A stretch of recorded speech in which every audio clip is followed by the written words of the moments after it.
Now, I would like to invite Toastmaster Nimmala with a speech titled The Dating Game Part 2. The Dating Game Part 2. Toastmaster Nimmala. Welcome back to my introductory session on Dating Game Seminar. Today I'm going to talk a little more about your communication techniques. As I mentioned earlier, body language is one of the factors and communication is the next. Now, however, you must remember that communication comprises two aspects. First is you as the receiver of communication.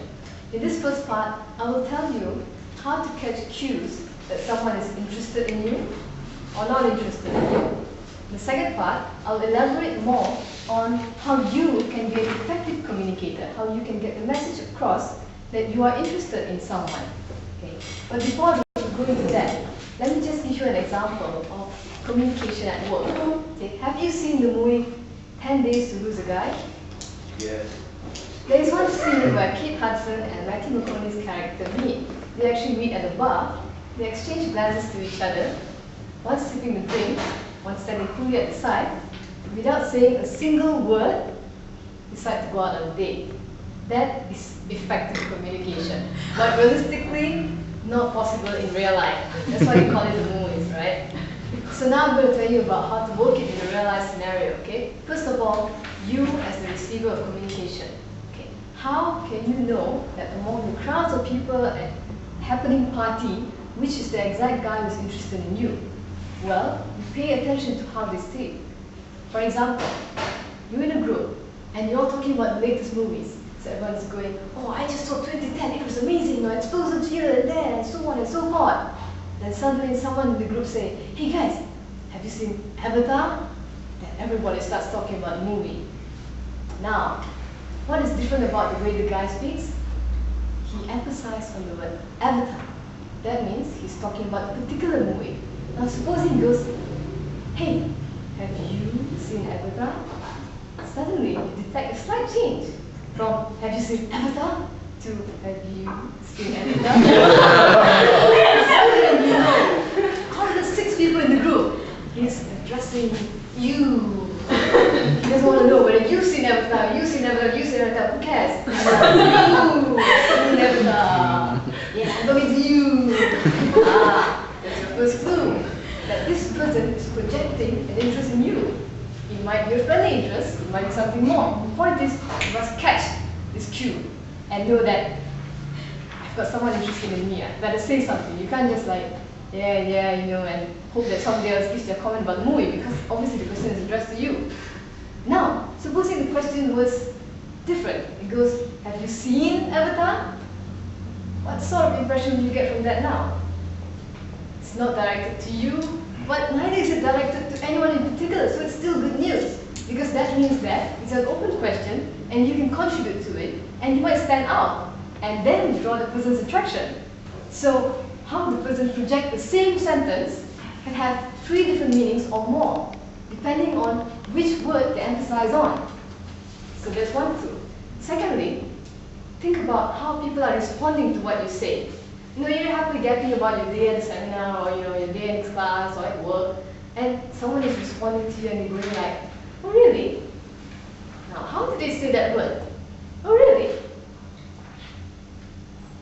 They're saying it with curiosity, because you know from the pitch and the tone that it's a raised intonation at the end of the sentence. So it is a question, it's a genuine question. When someone says that, you know that, oh, I've still got this person's interest. I can keep on talking about my day. So you carry on talking. But this person goes, really? Suddenly, you stop. Instinctively, you knew that something is not right. This person is probably cynical or not that interested in what you're saying anyway. So then, you probably start to tone down on your message and try to wrap up whatever you're saying immediately after.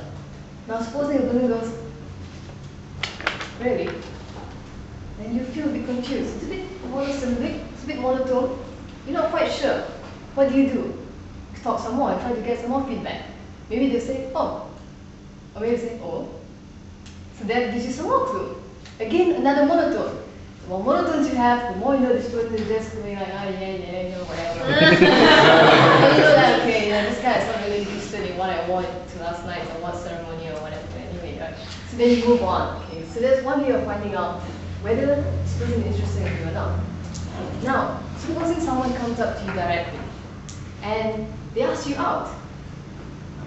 This you think is so obvious, right? Someone comes up to you and say, would you like to go to the movies with me on Friday? And you think that, oh, this person is interested in me. But not necessarily. You still have to look into how they say it. Supposing they say, would you like to go to the movies with me this Friday? Obviously, the question is directed at you. This person who is very polite is very interested in you because he emphasized on the word you. So you'll feel flattered, as you should, and you will more likely say yes. Supposing this person say, would you like to go to the movies with me? Suddenly you detect insecurities. This person is not sure about himself. You might then form an impression about him. Is he nervous because he's talking to me? Or maybe he's generally a nervous person. He doesn't think it's good enough for you to go out with him.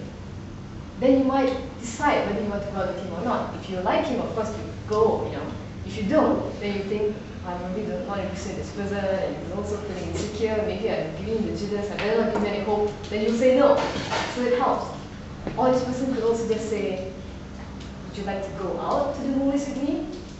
Again, there's a different message here. It means this person is quite interested in you, wants to go out with you, not necessarily to a movie, but go out. This way, if you're not interested in the movie he's proposing, you can say, nah, I gotta work early tomorrow, but how about we just do dinner instead? And then most likely you get yes. See? This way you get the message out. Now, supposing the situation is reversed. You are the communicator, you want to take someone out. Okay. The same scenario applies. You can ask the question the same way. Would you like to go out to the cinemas with me? And of course, you give that person an option of going to the cinemas or doing something else. Or you can make the same mistake and show your insecurity and asking a person out by saying, would you like to go to the cinema with me? I'm sure you won't do that because now that you know this tactic, you try to avoid any signs of insecurities and lack of confidence because you want to get that person to like you.